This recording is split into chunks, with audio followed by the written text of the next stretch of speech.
10টা বাজে, রাত 10টার সময় আমরা এখন পুষ্পা দেখে বাড়ি যাচ্ছি। পুষ্পারাজ मैं झुकेगा नहीं বলছে। झुकेगा नहीं, हरगिज झुकेगा नहीं বলো। हरगिज দুই হাত দিয়ে झुकेगा नहीं, हरगिज झुकेगा नहीं। তো আজকে যাব পুষ্পা দেখতে, পুষ্পা 2 ঝুঁকেগা নাই। দেখি আমার বউ কি বলে। আবার বাড়ি যাই, বাড়িতে গিয়ে অল্প আমার বউকে বলি কি বলে। ও দেখি কি গো, রেডি? কিসের জন্য? কেন যাব না? কোথায়? পুষ্পা দিয়ে না অবভিয়াসলি। তাই? হ্যাঁ চলো, আমি টিকিট কেটেও এসেছি। তাই? হ্যাঁ ওকে, হ্যাঁ ওকেও নিব। তাই কি? চলো। এই দিয়ে তাহলে সেকেন্ড টাইম হবে ওকে দিয়ে। হ্যাঁ থিয়েটার এক্সপেরিয়েন্স না? টাইম শো টাইম কখন? 6:30 থেকে। তাড়াতাড়ি করো। 6টা বাজে শুরু। তাড়াতাড়ি তাড়াতাড়ি রেডি হয়ে তাড়াতাড়ি। জানো, যখন যেটার প্রতি বেশি আশা থাকে না তখন ঠিক সেটাই কিন্তু পূর্ণ হয়। আর সেদিন আমার সাথে ঠিক সেটাই ঘটে। অবশেষে শীতকাল কিন্তু চলেই এলো। আর এই শীতকাল আসায় কিন্তু প্রিন্সের সর্দি, কাশি, জ্বর এগুলো কিন্তু লেগেই চলেছে। বিগত কয়েকদিন ধরে কিন্তু প্রিন্সের প্রচণ্ড কাফ ছিল। এখন একটু ঠিক হয়েছে নেবুলাইজার করাতে।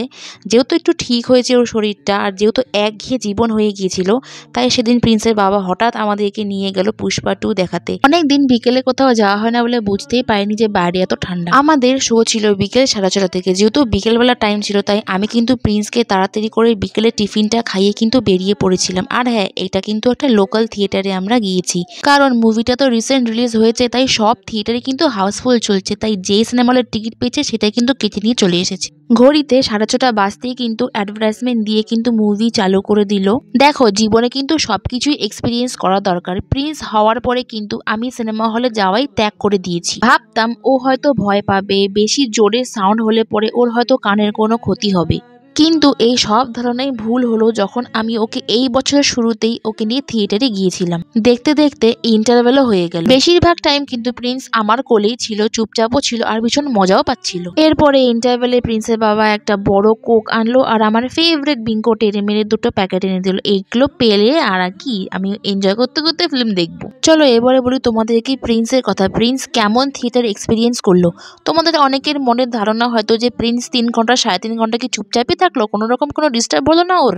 ডিস্টার্ব যে একদম হয়নি তা না, ডিস্টার্ব হয়েছে। যেহেতু থিয়েটার অন্ধকার থাকে তার জন্য কিন্তু ও ঘুমিয়ে পড়েছিল, আর যখনই জোরে সাউন্ড হচ্ছিল তখন ওর ঘুমের ডিস্টার্ব হওয়াতে একটু কান্না করেছিল ব্যাস। জানো তো, দুঃখ কষ্ট মিলিয়ে কিন্তু আমাদের জীবনটা তৈরি হয়েছে, বিশেষত আমাদের মতন মায়েদের বাবাদের জীবনটা। জীবনের দুঃখের মাঝে কি আমরা কখনো আনন্দটা করতে পারবো না? অনেকে হয়তো ভাবে যে বাবা এরকম ঘরে অসুস্থ বাচ্চা থাকাকালীন এরা আবার এত অসুস্থ বাচ্চাকে নিয়ে আবার সিনেমা দেখতে যায়, কত ফুর্তি এদের জীবনে। সত্যি বলতে দুঃখের মাঝেও কিন্তু নিজেদেরকে আনন্দে আগে রাখা উচিত, কারণ যত বেশি মনকে আনন্দ রাখবো ততই কিন্তু প্রিন্সের প্রতি যে সুস্থ হওয়ার যে প্রবণতাটা তত কিন্তু এনার্জি পাবে। চেষ্টা তো করেই যাচ্ছি, চেষ্টার কোনো শেষ রাখিনি। আর সব থেকে বেশি যেটা জরুরি কথা, চেষ্টার উপরেও কিন্তু একজনই আছে, সেটা হলেন ঈশ্বর। ঈশ্বর যদি পারেন সব কিছু সুস্থ করে দিতে পারবেন।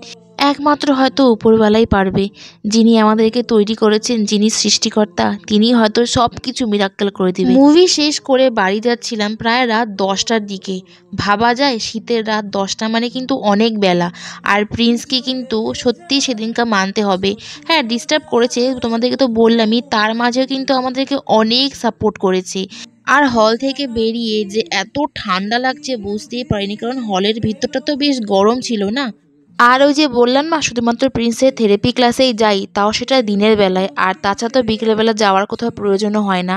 তাই প্রিন্সের টুপিটাও সেদিন নিয়ে যায়নি। প্রিন্সের বাবা ও নিজের মাথা থেকে টুপি খুলে দিয়ে প্রিন্সকে পরিয়ে দিল, যাতে প্রিন্সের যেন কোনো রকম ক্ষতি না হয়। ওকে কিন্তু ফুল প্রোটেক্ট করে বাড়িতে আনা হয়েছে, যাতে কোনো রকম ওর ক্ষতি না হয়, কোনো রকম যেন ঠান্ডাটা না লাগে। সব কিছু মানিয়ে গুছিয়ে নিয়ে কিন্তু আমাদের চলতে হয়।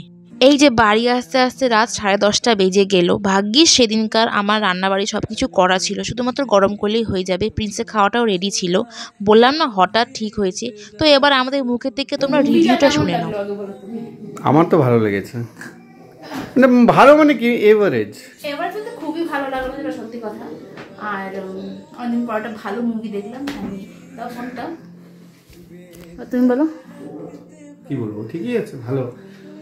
মোটামুটি এভারেজ ভালো আছে মুভি। আর ঝুঁকেগা নেই, হারগিজ ঝুঁকেগা নাই বলো, হারগিজ দুই হাত দিয়ে ঝুঁকেগা নেই, হারগিজ ঝুঁকেগা নেই। তো এই ছিল আজকের ভিডিওটা কেমন লাগলো অবশ্যই কমেন্ট করে জানিও। ইউটিউব থেকে দেখে থাকলে সাবস্ক্রাইব করে দিও, ফেসবুক থেকে দেখে থাকলে ফলো করে দিও। দেখা হচ্ছে অন্য কোনো নেক্সট ভিডিওতে, ততদিন পর্যন্ত তোমরা ভালো থেকো, সুস্থ থেকো, অ্যান্ড টাটা।